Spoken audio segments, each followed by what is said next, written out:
আসসালামু আলাইকুম রহমতুল্লাহি ওবরকাতুহু। সম্মানিত দর্শক, ডক্টর মোহাম্মদ ইউনূসের যে অন্তর্বর্তীকালীন সরকার বহুমুখী চাপের মধ্যে পড়েছে এবং একটি রাষ্ট্র সাধারণত সরকারের উপর অনেকটা নির্ভরশীল।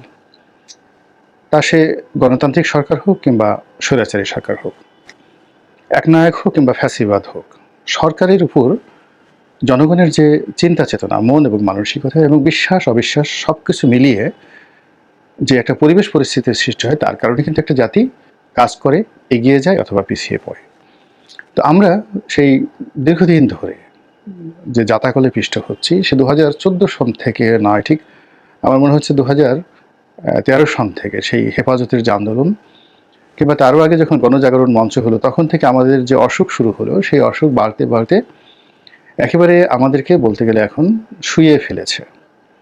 আমরা বিষাদগ্রস্ত হয়ে পড়েছি, তারপর অনেকটা বিকলাঙ্গ হয়ে পড়েছি, মানসিক বিকারগ্রস্ত হয়ে পড়েছি। আমাদের একেবারে টপ টু লো, সর্বোচ্চ পর্যায় থেকে পক্ষে বিপক্ষে যারা সবাই আছি, আমাদের যে কোনো কথা, যে কোনো চিন্তা, যে কোনো চেতনার উপর আমরা ঘণ্টাখানেক অর্থাৎ মাত্র 60 মিনিট আমরা স্থির থাকতে পারছি না। এর মধ্যেই হয়তো আমাদের অস্থিরতা হচ্ছে, অথবা পরিবেশ পরিবর্তন হয়ে যাচ্ছে, অথবা কথাবার্তা যাকে বলা হয় এলোমেলো হয়ে যাচ্ছে। তো এই জিনিসগুলো হয় প্রথমত হতাশা থেকে, দ্বিতীয়ত ভয় থেকে, তৃতীয়ত লোভ থেকে, আরও অনেক কিছু থেকে।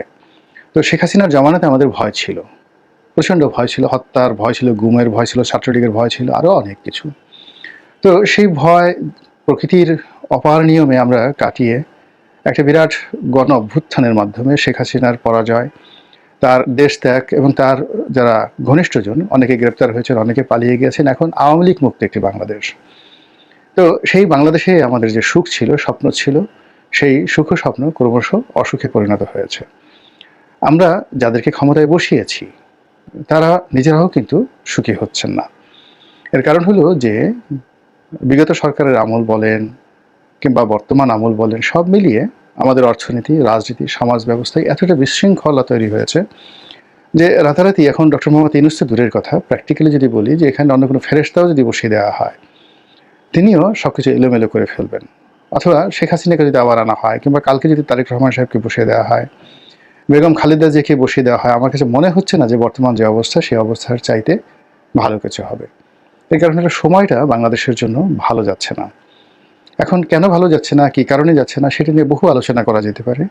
এবং সেই আলোচনার ব্যাপারে যদি আপনি আধ্যাত্মিকতায় যান, ধর্ম বিশ্বাসে যান, তাহলে প্রথমত হলো যে একটা মানুষের বা একটা জাতিগোষ্ঠীর বা একটা পরিবারের ভাগ্য নির্ধারণ হয় তার চিন্তা এবং চেতনার কারণে।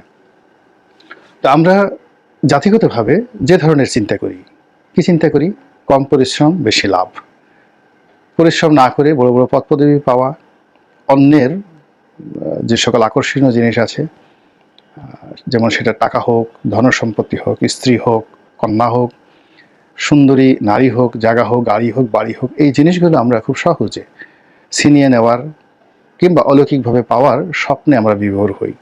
কিন্তু আমরা নিজেরা কোনো একটি কর্ম করে সফলতা অর্জন করে তারপরে সেই সফলতার ফল ভোগ করব, এই ধরনের সোজা সাপটা সহজ সরল যে চিন্তা, যেটি ইহদিনাস সিরাতুল মুস্তাকিম বলা হয়, আল্লাহর কাছে আমরা প্রার্থনা করি যে হে আল্লাহ, আমাদেরকে একটি সহজ এবং সরল পথ দান করো।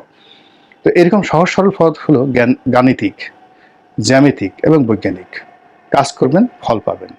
এর চাইতে আমরা পাচারতে, দাবিদারি করতে, দালালি করতে, এগুলো পছন্দ করি। এবং এই পছন্দ করার কারণে কি করেন, আমাদের রাজনৈতিক জীবনে আল্লাহ রাব্বুল আলামিন এমন সব নেতা দেন যারা দালালি পছন্দ করেন, যারা চাটুকার পছন্দ করেন, এবং যারা এই সমস্ত লোক নিয়ে পরিবেশিত থাকতে পছন্দ করেন। এবং এর কারণে কি হচ্ছে, আমাদের এই জাতীয় জীবনে দীর্ঘকাল ধরে আমরা শুধুই খারাপ মানুষদেরকে পেয়েছি। এবং আমরা যদি ভালো হতাম, আমাদের এই জাতীয় জীবনে বহু ভালো মানুষ এসেছে, কিন্তু আমরা ভালো মানুষদেরকে রাখতে পারিনি। তাদেরকে হয়তো মেরে ফেলা হয়েছে, তাদেরকে তাড়িয়ে দেওয়া হয়েছে, অথবা এমন একটা পরিবেশ পরিস্থিতি তৈরি করা হয়েছে যেন তারা আর না আসে। প্রতি মুহূর্তে আমরা শুধু সমালোচনা করেছি। তো এই কারণে প্রকৃতিগতভাবে আমাদের জীবনে ঝড়, বৃষ্টি, বন্যা, বাদল থেকে শুরু করে প্রাকৃতিক দুর্যোগ এবং ভালো নেতা না পাওয়া এবং সামাজিক নানা রকম বিপত্তি, রোগ বালাই থেকে শুরু করে আরও অনেক কিছু হয়ে থাকে প্রাকৃতিকভাবে। আর সামাজিকভাবে যে জিনিসগুলো হয়, সেটিও আমাদের জন্য আসলে হাসি মুখে থাকা সুখে শান্তিতে থাকার জন্য যাকে বলা হয় উপযুক্ত নয়। আর কখনো কখনো বিশ্বের যে পরিস্থিতি, সেই পরিস্থিতি প্রায় আমাদের প্রতিকূলে চলে যায়। যেমন এই মুহূর্তে ডক্টর মোহাম্মদ ইউনূস সরকার ক্ষমতায় এসেছেন, কিন্তু তিনি আশ্চর্যের ব্যাপার হলো তাকে ব্যাটারি চালক যারা আছেন রিকশা, তাদের হুমকি মোকাবেলা করে তাকে ক্ষমতায় থাকতে হচ্ছে। এরপর দুটো কলেজের মারামারি, 7টা কলেজের দাবি দাওয়া, এরপর আরও অনেক কিছু ছোটোখাটো বিষয় নিয়ে এমন সব বিপদের মধ্যে এই সরকারকে তার ক্রান্তিকাল পার হতে হচ্ছে, যেটি নির্বাচিত সরকারের পক্ষে সম্ভব নয়। এবং এই 3 মাসে আমাদের যে বিবর্তনগুলো হয়েছে, সেই বিবর্তন হলো যারা ভয় দেখাবেন, শাসন করবেন, তারা উল্টোভাবে ভয় পাচ্ছেন। অনেক পুলিশের কর্মকর্তা ভয়ে তারা তটস্থ থাকেন। অনেক পুলিশের সদস্য ভয়ে তারা মুভমেন্ট করেন না, আকাশের দিকে তাকিয়ে থাকেন। আমাদের আশ্রয়স্থল সেনাবাহিনী, এবং আমরা সবচেয়ে বড় যে মেডিসিন আমাদের শাসন ক্ষমতা, সেটা হলো সেনা শাসন।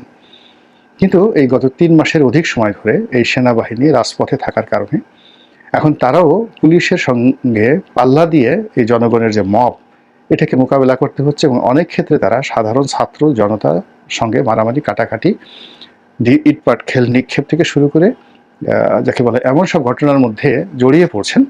ফলে তাদের যে সম্মান, মর্যাদা, এই জিনিসগুলো থাকছে না। এখন তাদেরকে পুলিশের চাইতেও বলতে গেলে অসম্মানজনক এবং বিরূপ অবস্থার মধ্যে পড়তে হচ্ছে, এবং তারা ধৈর্য হারিয়ে ফেলছেন। একদিকে তাদের হাতে অস্ত্র রয়েছে, যেটা দিয়ে অবাধে গুলি করার ক্ষমতা রয়েছে, কিন্তু তারা সেই অস্ত্র প্রয়োগ করতে পারছেন না। এর কারণ হলো এখন এই কয়েকদিন আগে যে গণঅভ্যুত্থান হয়েছে, যদি বড় কোনো দুর্ঘটনা ঘটে, মুহূর্তের মধ্যে পুরো সেনাবাহিনীর বিরুদ্ধে জনমত চলে যাবে।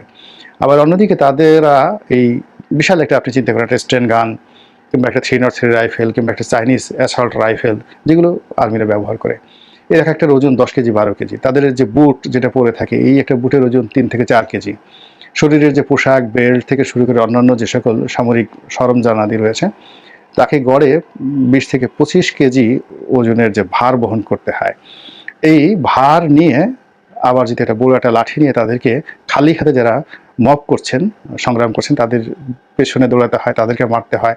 It's a dangerous thing. এটা সেনাবাহিনীর পক্ষে সম্ভব নয়। তাদেরকে তৈরি করা হয়েছে শুধু গুলি করার জন্য। তো এনিওয়ে, এই জিনিসগুলো করে তারাও খুব বিপদ এবং বিপত্তির মধ্যে আছে। ফলে প্রতিদিনই নিত্য নতুন যে অভ্যন্তরীণ সমস্যা, যেটা গতকাল ছিল না কিন্তু আজকাল হয়েছে। গতকাল পুরো ঢাকা শহর বলতে গেলে অচল ছিল, এই কারণে যে ঢাকা কলেজ যেমন সিটি কলেজ মারামারি করেছে। তার আগের তারপরে গেল সেটা সন্ধ্যা পর্যন্ত, সেটা নিষ্পত্তি হলো। সন্ধ্যার পরে জাহাঙ্গীরনগর ইউনিভার্সিটির মধ্যে সেই বিশাল বিপ্লব। এর কারণ হলো ব্যাটারি চালিত একটি রিক্সা একজন ছাত্রীকে মেরে ফেলেছে চাপা দিয়ে। এরপরে হাইকোর্ট থেকে একটা নির্দেশ জারি হয়েছে এই ব্যাটারি চালিত রিক্সা বন্ধ করার জন্য। এই জন্য গতকাল থেকে আজ অবধি মিরপুর, মহাখালী, খিলগাঁও থেকে শুরু করে ঢাকার গুরুত্বপূর্ণ এলাকার সমস্ত সড়ক মহাসড়ক বন্ধ অবস্থায় আছে, কোনো কাজকর্ম নেই।